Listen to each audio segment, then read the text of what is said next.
नमस्कार दोस्तों, मैं BR Chaudhary, assistant professor in history, government PG college Suratgarh. हम पढ़ रहे थे राजस्थान अध्ययन में जिला दर्शन और अजमेर संभाग हमने शुरू किया था। तो अजमेर संभाग में एक तो अजमेर कर लिया, भीलवाड़ा कर लिया और आज अजमेर संभाग का ये तीसरा जिला रहेगा टोंक। तो आइए शुरू करते हैं टोंक। तो एक बार मानचित्र में देखो आप, है ना, देखो वो अपना टोंक है और टोंक की आकृति लगभग सम चतुर्भुज के समान है और पतंगाकार भी बोल सका और विशेष तौर इन राजस्थान के समान आकृति वाले जिलों भी बोल सका। तो इनका तीन अपना नाम याद रख सको। एक तो आकृति सम चतुर्भुजाकार है, उसके अलावा पतंगाकार बोल सकते हैं और राजस्थान की आकृति के समान आकृति वाला जिला टोंक। नेक्स्ट देखो, टोंक की यदि आप बात करा तो और टोंक तो जिला मुख्यालय और जिला मुख्यालय में खास बात, जिला मुख्यालय पर सुनहरी कोठी, जरनिगार, शीश महल आप बाद में डिटेल में पढ़ांगा। बिंगल अलावा देखो ऊपरली साइड में निवाई टोंक बाई निवाई वनस्थली विद्यापीठ खातर। इली साइड में आप बात करा तो अविका नगर, मालपुरा तहसील में अविका नगर, भेड़ और ऊन अनुसंधान केंद्र वाला ये डिग्गी कल्याण जी वाला, ये राजमहल का युद्ध भी हुआ था और एक राजमहल त्रिवेणी संगम जिसे टोंक का प्रयागराज कहते हैं, बिसलपुर याद आ गया, है ना। टोंक हमारे राजस्थान की सबसे बड़ी पेयजल परियोजना। तो पॉलिटिकल सिनेरियो इन टाइप को है। अब आप थोड़ा सा मानचित्र में देखांगा, बाद में आगे की बात करांगा, लेकिन यूँ पहला थोड़ा सा देखो टोंक जिलो अजमेर संभाग में और आकृति की यदि बात करा तो आकृति है सम चतुर्भुज के समान है, पतंगाकार है, राजस्थान की आकृति जैसी आकृति वाला जिला है। उपनाम या अन्य नाम की बात करें तो टोंक को रेड, है ना, प्राचीन नाम इसका रेड है। नवाओं की नगरी भी कहते हैं क्योंकि राजस्थान में एकमात्र मुस्लिम रियासत टोंक ही है और इसे राजस्थान या भारत का टाटा नगर के नाम से भी जानते हैं। अब मानचित्र में कुछ बातें वो पढ़ेंगे, फिर वापस इसी टॉपिक पे आएंगे। देखो टोंक की यदि बात करा तो टोंक में सुनहरी कोठी जखन आपा बोला, जरनिगार जखन आपा शीश महल भी बोला, तो टोंक में है सुनहरी कोठी, बिंगु नाम जरनिगार है, बिने आपा शीश महल बोला। वजीउद्दौला टोंक का नवाब था वजीउद्दौला, उन्होंने 1834 में इसके निर्माण की शुरुआत कर दी थी। हालांकि बाद में ये बनती रही लेकिन निर्माण की शुरुआत की थी वजीउद्दौला 1834। दूसरा बहुत इंपॉर्टेंट है अबुल कलाम आजाद, अरबी फारसी शोध संस्थान 1978 में स्थापना हो गई। अबुल कलाम आजाद अरबी फारसी शोध संस्थान, एकमात्र मुस्लिम रियासत है तो अरबी फारसी शोध संस्थान टोंक में होना है। 1978 में इसकी स्थापना होगी। इन्हें कसरे इलम भी बोला और साहित्य सेवियों की तीर्थस्थली भी बोलते हैं। बिंग अलावा टोंक में पठानी स्टाइल के अंदर चार बेंत शैली, नाट्य और गायन, है ना, वो है चार बेंत शैली। अब्दुल करीम खां इसके प्रवर्तक माने जाते हैं और वीर रस प्रधान युक्त एक गायन और नाट्य शैली है और डफ प्रमुख वाद्य यंत्र है। तो चार बेंत टोंक की है ना, अब्दुल करीम खां प्रवर्तक है, वीर रस प्रधान डफ इनका प्रमुख वाद्य यंत्र है इस गायन शैली में। नेक्स्ट यदि बात करें टोंक की ऊपरली साइड में देखो निवाई में वनस्थली विद्यापीठ बहुत फेमस है। वनस्थली विद्यापीठ जिसकी स्थापना 1935 में जीवन कुटीर नाम से जो है हमारे हीरालाल शास्त्री, उनकी पत्नी शांताबाई, है ना, ने की थी और महिला शिक्षा को समर्पित वर्तमान में डीम्ड यूनिवर्सिटी है टोंक में वनस्थली विद्यापीठ बहुत फेमस है। इसके अलावा निवाई के अंदर ही पेपर में से, है ना, कला जिनके है ना सिद्धस्थ कलाकार है वीरेंद्र शर्मा। नेक्स्ट यदि बात करें डिग्गी, देखो डिग्गी में कल्याण जी को मंदिर है बहुत फेमस है। मुस्लिम लोग इन कलह पीर बोले हैं, भगवान विष्णु को स्वरूप माना और मेवाड़ के राजा संग्राम सिंह के समय इस मंदिर का निर्माण हुआ। इस मंदिर की खास बात है कि भगवान विष्णु की जो स्वरूप है कल्याण जी, सुबह सुबह बाल रूप में इनकी मूर्ति के दर्शन होंगे, दोपहर में युवा और शाम को वृद्ध अवस्था, ऐसी मान्यता है। तो ये सवाल बन सकता है। नेक्स्ट देखो मालपुरा के अंदर मालपुरा तहसील है और अविका नगर के अंदर केंद्रीय भेड़ और ऊन अनुसंधान केंद्र है। बिंग अलावा मालपुरा के अंदर टोरडी सागर बांध है ना, टोरडी सागर बांध। खास बात टोरडी सागर बांध की कि टोरडी सागर बांध की सारी मोरी खोलने के बाद में बांध में एक बूंद भी पानी को नहीं बचा, मतलब डेड स्टोरेज बिल्कुल नहीं बचता। और याद रख लिए टोरडी सागर जो बांध है वो सहोदरा नदी पर बनाया गया है ना, कई बार नदी पूछ लेते हैं तो सहोदरा नदी। बिंग बाद में नीचे देखो राजमहल, है ना, राजमहल में त्रिवेणी संगम, त्रिवेणी तीन वेणियों का समार या संगम આપણે એમાં समास हो जाए द्विगु समास हिंदी में दी थे पढ़ो तो त्रिवेणी संगम बने राजमहल टोंक में। और याद रखना ट्रिक याद रखना बखेड़ा खेड़ा बै से बनास खे से खारी डा से डाई बनास खारी और डाई त्रिवेणी संगम। तो अपने हिंदुस्तान के अंदर प्रमुख त्रिवेणी संगम है ना प्रयागराज ई वास्ते अठे भी त्रिवेणी संगम बने वास्ते टोंक जिले को मुख्य त्रिवेणी संगम वास्ते टोंक को इन बोले प्रयागराज सिंपल।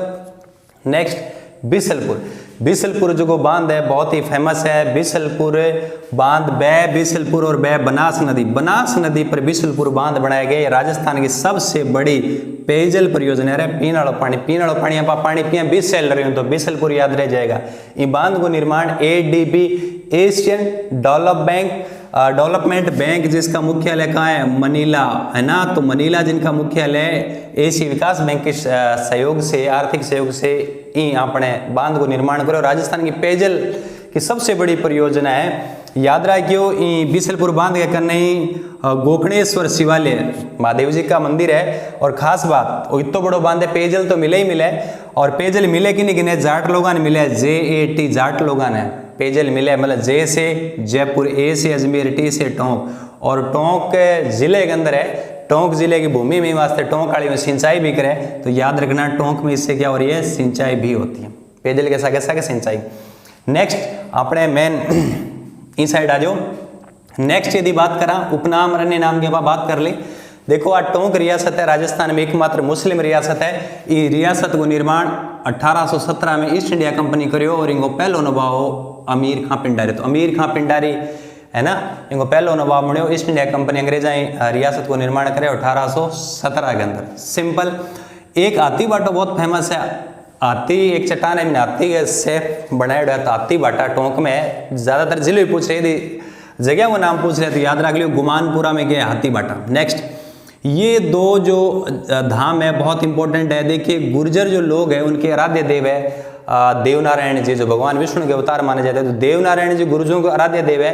तो अपने गुर्जरा का दो प्रसिद्ध तीर्थ स्थल टोंक के अंदर ही है देवधाम और जोधपुरिया। गुर्जरों के क्या है तीर्थ स्थल है देवनारायण जी के मंदिर है देवधाम और जोधपुरिया दोनों ही टोंक के अंदर है। गुर्जरों के ये है ना पवित्र तीर्थ स्थल है। हालांकि भीलवाड़ा में आप बात करी कमेंट में लिख के बताइयो कि देवनारायण जी का भीलवाड़ा में बहुत प्राचीन मंदिर जो क्षतिग्रस्त हो गया खारी नदी के किनारे कौन से कस्बे में कमेंट में लिखकर बताना है। पिछले वीडियो में पढ़ा था। तो देवधाम जोधपुर टोंक में गुर्जरों के क्या है तीर्थ स्थल है। पचेवर कस्बे है जगह अंदर चौबुर्जा किला है और इन अंदर किले के अंदर पाडा चक्की है। तो पचेवर का किला है ना चौबुर्जा किला भी यहाँ बोला मैंने टोंक में। बिंग अलावा मांडकला मांडवी ऋषि डरे आई वास्ते मांडकला जगह को नाम हो इन मिनी पुष्कर बोले टोंक को बहुत इजी है। नेक्स्ट धुआंकला अरे धुआंकला धन्ना राजस्थान में भक्ति आंदोलन को प्रारंभ करने वाले संतों में पहला नाम पीपा का दूसरा नाम धन्ना का दोनों ही समकालीन है और दोनों के गुरु कौन है रामानंद है। याद रखियो दोनों ही समकालीन है 15वीं शताब्दी में हुआ। तो धुआंकला में संत धन्ना का जन्म हुआ और 15वीं शताब्दी की ये बात है। बिंग बाद में यदि बात करें टोंक में सोडा गांव है जठे राजस्थान पत्रिका के संस्थापक और प्रधान संपादक कर्पूरचंद कुलिस को जन्म स्थान है टोंक में सोडा गांव में। इब्राहिम अली खां टोंक को नवाब हो जगह को टाइम टोंक को स्वर्णिम काल कहलावा। तो इब्राहिम अली खां का समय टोंक का स्वर्णिम काल। स्मरणीय तथ्य है 5-7 जगह आप बात करनी है। देखो स्मरणीय तथ्य में सबसे पहले बात करेंगे मुबारक महल। देखो राजस्थान में 2 है मुबारक महल। एक तो टोंक में है जो ईद पर ऊँट की बलि के लिए प्रसिद्ध रहा। हालांकि अब तो बंद हो गई क्योंकि ऊँट हमारा राज्य पशु हो गया है ना। तो पहले ईद के अवसर पर ऊँट की बलि दी जाती थी। मुबारक महल जो टोंक में एक मुबारक महल जयपुर में है जो मेहमानबाजी के लिए प्रसिद्ध है। नेक्स्ट यदि बात करें खेड़ा सभ्यता टोंक में है। जल देवी माता का मंदिर ये भी टोंक में ही है। उनियारा शैली देखो चित्रकला की कई शैलियाँ जगह उनियारा शैली उनियारा टोंक में और उनियारा शैली का प्रमुख चित्र है रसिक प्रिया। बिंग अलावा दड़ा महोत्सव अरे दड़ो तो देख लो अपने गाँव के अंदर जो कपड़े को और सूतली को बनाई जाए दड़ो वो दड़ो खेली जाए अठे मकर संक्रांति के अवसर पर। तो अठे को जो दड़ो महोत्सव बहुत फेमस है मकर संक्रांति के अवसर पर खेला आवा गाँव के अंदर। तो दड़ा महोत्सव टोंक में आवा गाँव का। 84 देखो राजस्थान की भाषा और बोली पढ़ाएंगा तो 84 है। 84 टोंक की क्या है बोली है कौन से भाग में बोली जाती है दक्षिण पश्चिम भाग में बोली जाती है 84 टोंक की बोली है। 1952 ये तो बहुत बार आपने पढ़ा होगा। 1952 में राजस्थान में सर्वप्रथम जो राजकीय बस सेवा जो शुरू हुई थी वो टोंक से हुई थी। नेक्स्ट हाड़ी रानी की बावड़ी कई बावड़ी है फेमस है है ना। अब अनेरी की चांद बावड़ी, हरसत माता का मंदिर आपने पढ़ा होगा, है ना, दौसा के अंदर। तो है ना, ये थोड़ा सा याद रख लीजिए। हाड़ी रानी की जो बावड़ी है वो टोडा राय सिंह कस्बा टोंक में, तो हाड़ी रानी टोडा राय सिंह। मयूर बीड़ी कारखाना टोंक में है, राज सिक्को द्वारा संचालित है। देखो राजस्थान के उद्योग हमने पढ़े थे, हमने बात की थी, है ना, रिको, है ना, और राजस्थान वित्त निगम, आरएफसी और राज सिक्को, राजकोन वगैरह पढ़े थे। तो राज सिक्को है जो उससे वो संचालित करता है मयूर बीड़ी कारखाना जो टोंक में है। बोटुंडा हमीरपुर जगह है, वहाँ क्राइसोबेरिल एक मेरिन जो एक बहुमूल्य पत्थर है वो यही निकला है। चटापटी और पेचवर्क का काम किया। देखो एक तो टोंक में नमदे है, तो नमदे के ऊपर अलंकरण, है ना, आपा यदि कढ़ाई वढ़ाई करा, कोई काट वाट के छोटा छोटा टुकड़ा बन, चटापटी या पेचवर्क तो है, नमदे को अलंकरण, तो नमदा ठी है तो चटापटी वाला तो याद ही रह जाएगा। नेक्स्ट यदि आप बात करा आपने टोंक में बांध, टोंक में कई बांध है। देखो एक तो बिसलपुर बांध है, सबको पता है, एक टोरडी सागर बांध याद रह जाएगा। इसके अलावा दो बांध और है, चांद सेन और मोती सागर, है ना। इसके अलावा हमने पढ़ा ही है नमदा, टोंक का नमदा फेमस है। तांबड़ा, गारनेट, रक्तमणि, फिरोजा, एक ही नाम में तांबड़ा बोल दो, गारनेट बोल दो, रक्तमणि बोल दो, फिरोजा बोल दो। देखो खास बात तो एक तो राजमहल के अंदर ही मिले वो भी, और राजस्थान एकाधिकार रखता है इसमें, और राजस्थान में सबसे ज़्यादा कहाँ होता है, टोंक में होता है। तो सर्वाधिक टोंक में होता है, राजस्थान क्या रखता है, एकाधिकार रखता है। और कमेंट में लिखकर बताना कि राजस्थान ऐसे कौन से खनिज है जिनमें राजस्थान एकाधिकार रखता है, तांबड़ा गारनेट के अलावा, है ना। देखो ये पारदर्शी खनिज है और इसका यूज आभूषण बनाने में होता है। ये दो प्रकार के हैं, अब्रेसिव और जेम, दो टाइप का है। इसके अलावा देखो टोंक से जुड़े हुए जितने भी सवाल एग्जाम में आए हुए हैं, मैंने एमसीक्यू में लिखा है, आपको कमेंट में इसका आंसर देना है। कसरे इल्म क्या है बताना है। केंद्रीय भेड़ और ऊन अनुसंधान केंद्र कहाँ है, सुनहरी कोठी के बारे में बताना है। मुबारक महल बताना है। दड़ा महोत्सव टोंक के कौन से गांव में होता है वो बताना है। 84 बोली टोंक के कौन से बेल्ट में बोली जाती है। मयूर बीड़ी कारखाना जो है किसके द्वारा संचालित है। हाड़ी रानी की बावड़ी कौन सी जगह पर है। और चांद सेन मोती सागर बांध कहाँ है। टोरडी सागर बांध किस नदी पर बनाया गया है। तो ये था अजमेर संभाग का टोंक जिला। उम्मीद करता हूँ कि टोंक से जुड़े हुए कोई भी सवाल आपके एग्जाम में गलत नहीं होंगे। मिलते हैं बहुत जल्द नेक्स्ट वीडियो में। Thank you.